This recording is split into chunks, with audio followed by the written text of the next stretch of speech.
So hello everyone. तो मैं हूं वसीम शेख और आप देख रहे हैं मैस्लोज हायरार्की ऑफ नीड्स। सो तुमने कभी सोचा है कि हम इंसान इतनी मेहनत क्यों करते हैं? सुबह उठना, काम करना, रिश्ते बनाना, पढ़ाई करना, इन सब के पीछे की असली मोटिवेशन क्या है?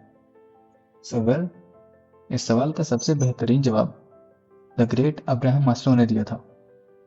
उन्होंने कहा, हमारी सारी नीड्स, सारी ज़रूरतें एक लैडर की तरह या फिर एक पिरामिड की तरह अरेंज्ड है।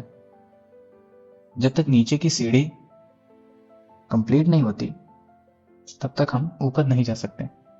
नीचे की सीढ़ी कंप्लीट नहीं होती तब तक हम ऊपर नहीं जा सकते। तो आज हम इसी ज़रूरतों के पिरामिड को डिटेल में समझते हैं। So ready, let's start with the base. So first level is physiological needs. So pyramid का सबसे नीचे वाला लेवल है फाउंडेशन। ये है हमारी फिजियोलॉजिकल नीड्स, मतलब वो नीड्स जो सर्वाइवल के लिए मैंडेटरी हैं। For example, a daily veg worker, मान लो एक मजदूर है, एक डेली वेज वर्कर जो शाम को जानता है कि अगर वो आज काम नहीं करेगा तो उसके बच्चे कल खाना नहीं खा पाएंगे। सो उसकी नंबर वन मोटिवेशन क्या होगी? पैसा कमाना, ताकि खाना खरीद सके। उसको उस वक्त पढ़ाई, इज्जत या बड़े सपने याद नहीं आएंगे। उसको सबसे पहले पेट, फिर बाकी सब याद आएगा। जब तक ये बेस सॉलिड नहीं है, मोटिवेशन आगे नहीं बढ़ेगी। देन हमारा आता है सेफ्टी नीड्स, लेवल 2। इसमें क्या है, जब हमारा पेट भर गया और हम जिंदा हैं तो हम क्या चाहते हैं? सिक्योरिटी। और इसी को कहते हैं लेवल 2 सेफ्टी नीड्स। इसमें आता है जॉब सिक्योरिटी, कि कल भी पैसा आता रहेगा। फिर financial security, that is bank balance, savings. Physical safety, चोरी या अटैक से बचना। और हेल्थ, बीमारी से सुरक्षा। फॉर एग्जाम्पल, इंडिया में बहुत लोगों का सबसे बड़ा सपना होता है सरकारी नौकरी का। क्यों? Because it provides ultimate job security, health insurance और रिटायरमेंट बेनिफिट्स। और ये डिज़ायर सिर्फ पैसों के लिए नहीं है, ये मैस्लो के सेफ्टी नीड को फुलफिल करता है। सो हमारा माइंड स्टेबल फ्यूचर चाहता है।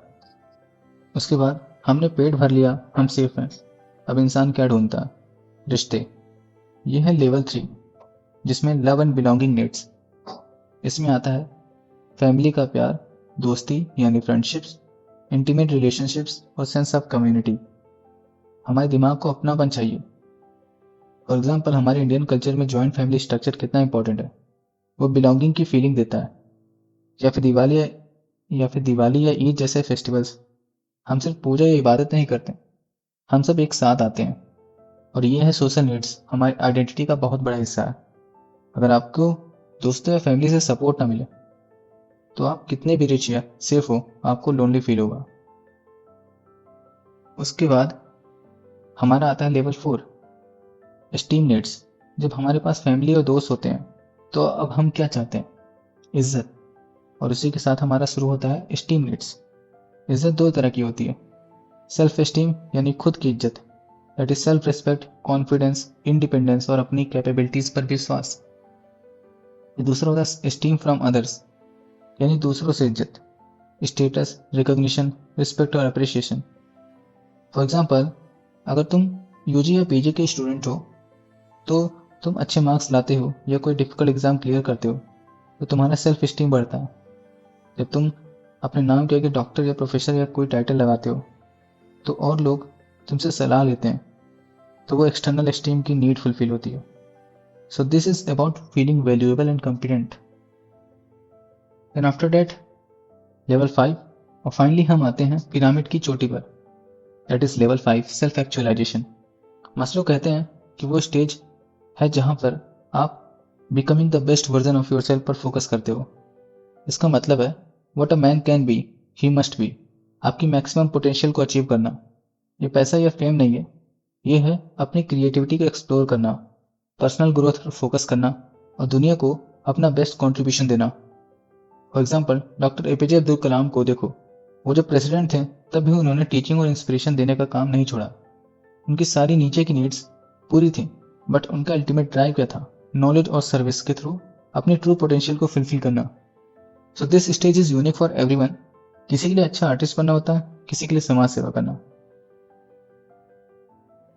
नो, अब देखते हैं तो क्रिटिसिज्म भी बहुत ज़रूरी है इसके। कुछ साइंटिस्ट ने इसका क्रिटिसिज्म किया। लोग कहते हैं कि मैस्लो का ये ऑर्डर हमेशा फिक्स्ड नहीं होता। कई लोग जैसे भक्त कवि या गरीब आर्टिस्ट अपनी फिजियोलॉजिकल नीड्स को साइड में रख के सेल्फ एक्चुअलाइजेशन की तरफ बढ़ते हैं, या फिर फ्रीडम फाइटर्स जो सेफ्टी छोड़कर देश के लिए लड़े। तो मास्लो की थ्योरी यूनिवर्सल नहीं है, बट फ्रेमवर्क तो बहुत अच्छा था। मॉडर्न एप्लीकेशन देखें तो आज हम इस थ्योरी को फ्लेक्सिबल फ्लेक्सिबल मानते हैं। एक ही वक्त में हम 2-3 लेवल्स पर काम कर सकते हैं, बट फंडामेंटल नीड्स की, दैट इज फिजियोलॉजिकल नीड्स की इंपॉर्टेंस हमेशा ज़्यादा रहती है। सो कंक्लूजन करें तो हमने मास्लो की थ्योरी को डिकोड कर लिया, जिसमें हम रोटी कपड़ा मकान, दैट इज फिजियोलॉजिकल नीड्स से लेकर के सेल्फ एक्चुअलाइजेशन तक का सफर तय कर लिया है। सो आई होप ये टॉपिक एकदम क्लियर हो गया होगा। अगर कोई सवाल है तो कमेंट में ज़रूर पूछना, और वीडियो सही लगी तो लाइक शेयर सब्सक्राइब करना मत भूलना। अगर बंडूरा की सोशल लर्निंग थ्योरी पढ़नी है तो आई बटन में लिंक होगा या डिस्क्रिप्शन में लिंक होगा, वो जाके देख सकते हो।